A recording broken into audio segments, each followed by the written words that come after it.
दोस्तों नमस्कार। जय सिया राम। निरंतर आप जपते रहें जय सिया राम। मैं आपके समक्ष किशोर एस्ट्रो गुरु आपसे यही विनती करता हूँ कि जितना भी राम नाम, कृष्ण नाम, हरि नाम आप जप सके, पूरे दिन में से 29 मिनट भी आप निकाल के करते हैं, यानी 1 घड़ी, आधा घंटा भी करते हैं या 3 घंटे भी करते हैं, अपने पूरे जीवन में अपने सभी कार्यों को करते हुए समय ज़रूर निकालें, क्योंकि ये जीवन है अनमोल। ईश्वर ने शरीर दिया है, अपने हरि भजन के लिए दिया है, मगर जीव निरंतर भौतिकता में ही ऐसा फंसा हुआ है कि उसको पैसा पैसा पैसा, मकान बंगला, इसके अलावा कुछ नज़र ही नहीं आता भाई। तो मैं तो जितने भी मुझे गुरु मानते हैं या मुझसे मिलने वाले हैं या समाज में और भी जितने लोग हैं, मैं सभी को ये कहता हूँ कि आप निरंतर हरि जपें, बाकी सारे कार्य करते रहे, समाज की भलाई के लिए कार्य करें। तो दोस्तों आज का जो वीडियो है ये हरि भक्ति करके कैसे ईश्वर को हम प्राप्त कर सकते हैं, कैसे परम पद की प्राप्ति हो सकती है। देखिए, परम पद वह है जहाँ जाकर फिर लौटना नहीं होता दोस्तों।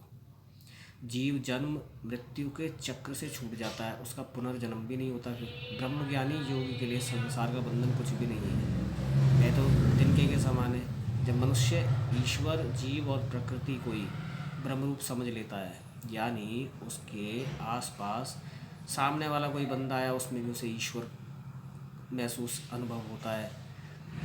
प्रकृति को देख रहा है, प्रकृति के जरिए जो भी चीज़ें निर्मित की गई हैं, पेड़ पौधे, जीव जंतु, उनमें सब में परमात्मा का अनुभव होता है।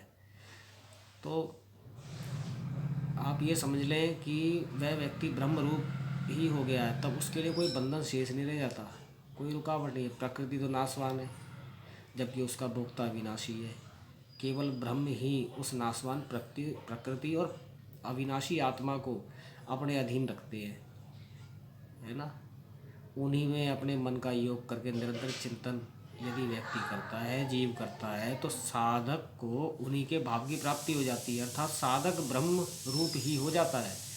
उसके लिए फिर कोई माया शेष नहीं रहती दोस्तों। उस प्रकार स्वरूप परमात्मा के ज्ञान से सर्व बंधन नष्ट हो जाते हैं दोस्तों, क्योंकि कलेशों के नष्ट होने पर जन्म मरण का बंधन शेष नहीं रहता।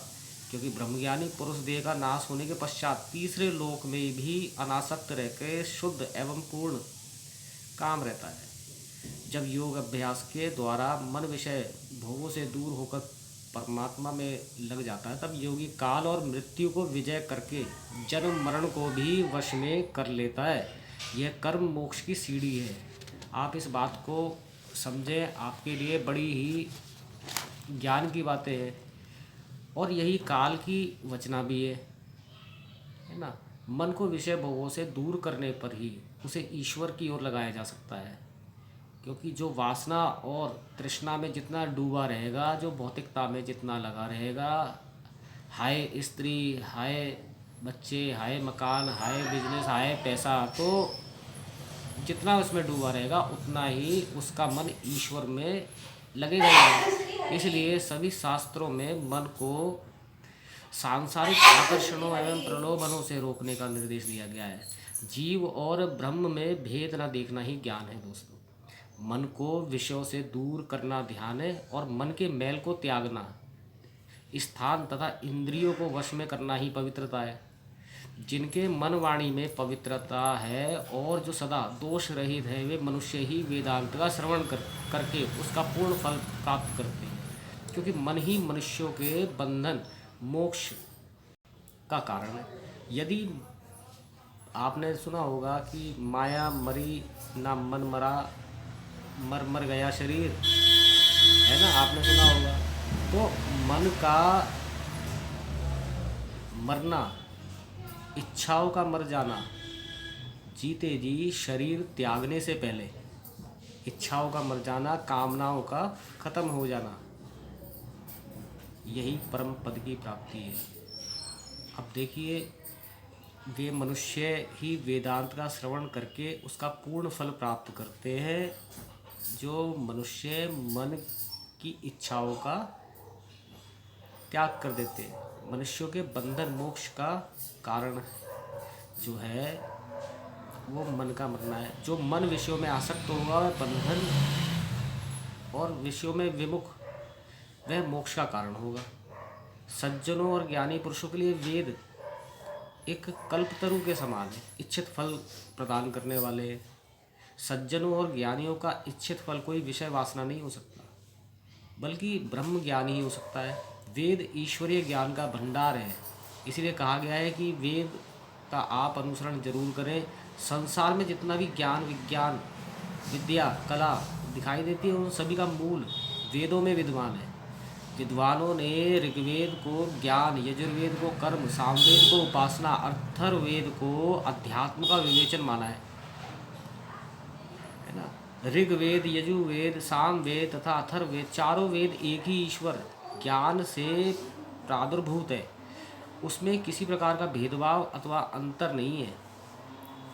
ज्ञान, कर्म, उपासना अध्यात्म को प्रकट करने वाले होने के कारण यदि वेदों को कल्प वृक्ष भी कह दे तो इसमें बिल्कुल बिल्कुल भी कोई अतिशयोक्ति नहीं होगी। परम योगियों, महर्षियों, देवर्षियों और राज ऋषियों आदि सभी महापुरुषों ने वेद विद्या के अनुकूल आचरण करके जन्म मरण रूपी कलेशों से सदा के लिए छुटकारा पाया। इसलिए वेद की शिक्षा के अनुसार आचरण करना हितकर है, श्रेयकर है। तो दोस्तों, आप इस चीज़ को समझें। और जो मैंने आपसे परम पद की बात की है, परम पद बड़ा ही सुलभ है, ईश्वर प्राप्ति बहुत ही सुलभ है, बिल्कुल भी दूर नहीं है। कई लोग मेरे से सवाल करते हैं, कई लोग, कि गुरुजी कैसे करा जाए। तो दोस्तों, इसके लिए बड़ा ही सरल है कि आप जब तक, देखिए इस बात को श्रीमद् भागवत में श्री कृष्ण भी सांख्यिकी योग के अंदर बता रहे हैं। मैंने पढ़ा है, आप भी पढ़ के देखें, उससे भी आपको मदद मिलेगी।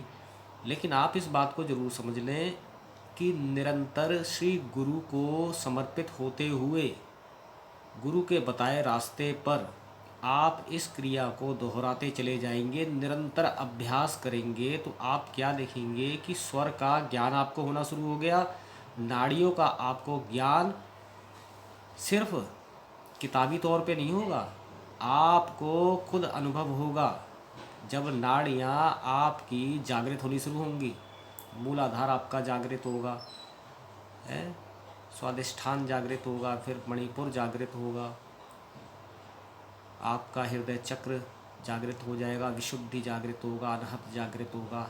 तब आप क्या देखेंगे, सहस्त्र दल कमल पे जो जगन्नाथ जी बांसुरी बजा रहे हैं बैठ के, जो कि जीव के सिर के सबसे ऊपर भाग यहाँ होता है, आपको साक्षात उनके दर्शन होंगे। आपको ब्रह्मा जी साक्षात आपको आशीर्वाद देते हुए आपको खुद दिखाई देंगे। तो ये निरंतर अभ्यास आपको करना है। ज्ञानी गुरु लोग आपको बता सकते हैं, मगर अभ्यास आपको करना है। निरंतर आप अभ्यास करेंगे तो आपको लाभ होगा, कुंडलिनी शक्ति आपकी जागृत होगी, आप ईश्वर तक अपनी बात पहुंचाने में सक्षम हो जाएंगे। इसी के साथ मैं इस वीडियो को अंत करता हूँ और मैं आपसे निरंतर ये कहता हूँ, निरंतर ओम श्री हरि जय सिया राम का जप करें, श्री कृष्ण नाम का जप करें, शिव नाम का जप करें, राधा नाम का करें, हरि नाम का करें। और यदि आप ये भी नहीं कर सकते हैं तो इसका भी बड़ा ही उत्तम और सरल उपाय है।